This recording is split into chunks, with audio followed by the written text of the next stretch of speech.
Thank you for staying with us. The chairman of the People's Democratic Party's Board of Trustees, Senator Adolphus Wabara, has slammed President Bola Tinubu's administration for pushing Nigerians into poverty. Wabara accused the government of worsening hardship across the country with its economic policies. He cited the skyrocketing costs of living and poorly implemented economic reforms as factors that have pushed millions deeper into poverty. Wabara also emphasized the need for party unity, urging members to prioritize collective progress over personal ambitions. And to unpack this, we're joined by business, political, and public affairs analyst, and that's Kenneth Ikenwa. Good afternoon. Glad to have you join me on the news. Good afternoon. Thanks for having me on. All right. Let me kick off by asking what specific economic policies of the president, and that President Bola Tinubu, are being criticized, and how do you think they affect key sectors like agriculture, manufacturing, as well as energy sector? All right, like I love to say, goldfish doesn't have any place to hide. Right from the onset of this administration, takeoff point was May 29, 2023. The major anchor of the policies of this administration were set into motion. And the first of which was the removal of subsidy, which caught everybody by surprise. The second was the unification of the foreign exchange market, unifying the parallel markets with the offshore market, with the intention to actually let market forces actually determine the exchange rate and give us the actual economic value of the naira. And thirdly, one that is quite unsung, which people rarely talk about, the unintended but systematic devaluation of the Nigerian currency, the naira, albeit with good intentions, with good theoretical strategic intentions, which was supposed to actually stimulate the economy, attract foreign direct investment and foreign portfolio investments, and boost economic activities and productivity in the country. But I think that sometimes it is good for our leaders and politicians to actually sit back and look inwards when policies are actually designed from abroad and foisted and forced on the leadership of third world countries, Nigeria in specific, and ask the questions whether these policies are actually in sync with the realities of our economic context, our socio-cultural context, and our trajectory as a nation. So if we bring back down those three policies, the removal of subsidy, the unification of the exchange rate market, and the systematic devaluation of the naira, how has it affected key real sectors like agriculture and manufacturing? Definitely the result has been pathetic. Now it will mean that we would need to actually pay more to import more goods, and the value of the naira vis-a-vis the major global exchange currency in the world, dollar, has actually gone up, and that definitely created inflation, created hardship, and affected every aspect of human endeavor in the Nigerian social context. We'll seek to look at more of these issues as this conversation unfolds, and hope that we can have a reversal and bring Nigeria back to the point of progress and ensure that the Commonwealth of Nigeria is actually distributed justly, and we can begin to enjoy ourselves and prosper as a nation like we once did in the 1970s. Just to narrow down on your point of reversal, some persons believe that, a devaluation of the naira is not just happening in Nigeria. We had it, we've seen it happening in countries like China, as well as Argentina and Brazil.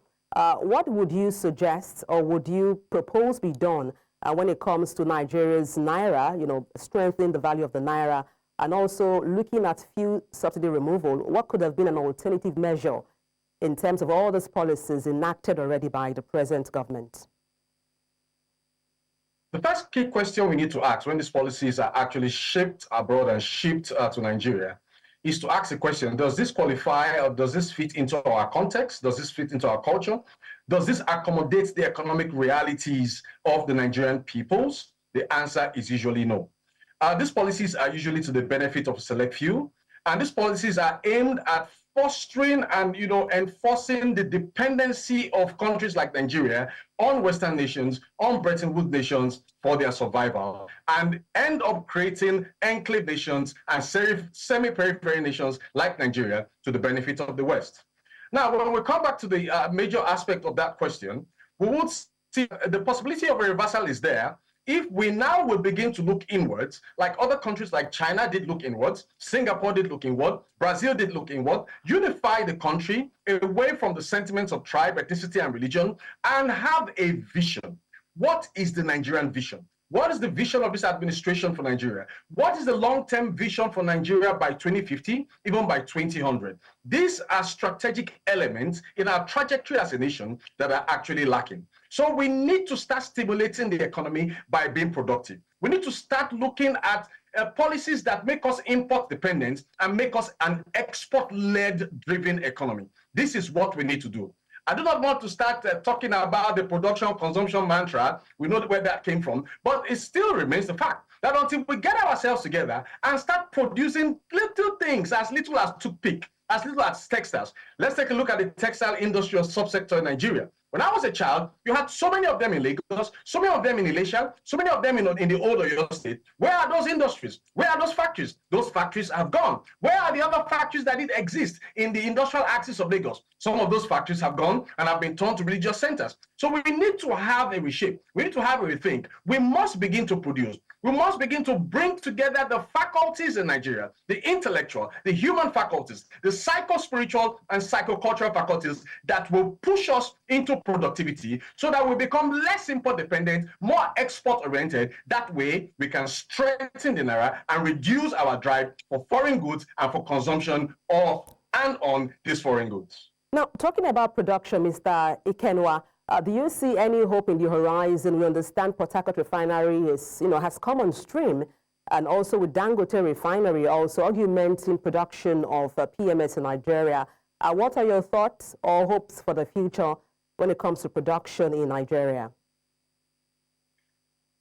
Thank you very much. That exactly is the Nigerian problem, the over-dependence on a mono-product.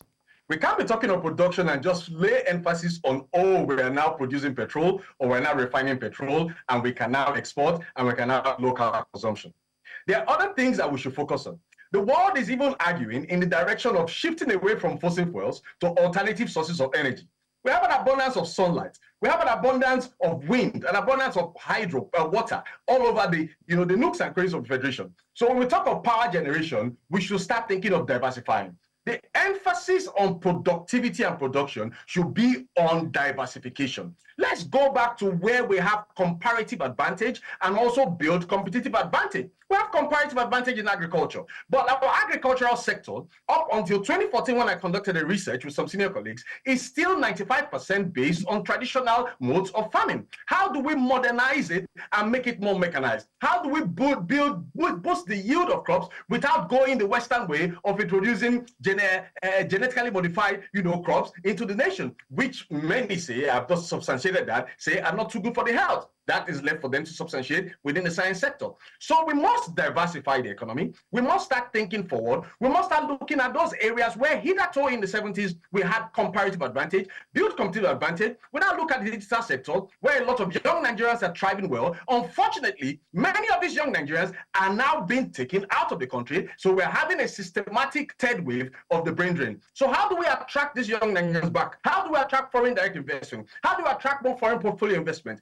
That shows seriousness on the part of the government. Rather than expanding on image laundering, let's look at how we can bring these things back home and begin to produce in others, in sectors, not just in petroleum sector, agri sector, other sectors that hitherto have been moribund, leaving Nigeria at the back end of the waters of the Community of Nations. Well, we do hope for a greater Nigeria. Thank you so much for your expertise on the news. Kenneth Ikenwa, a business political analyst.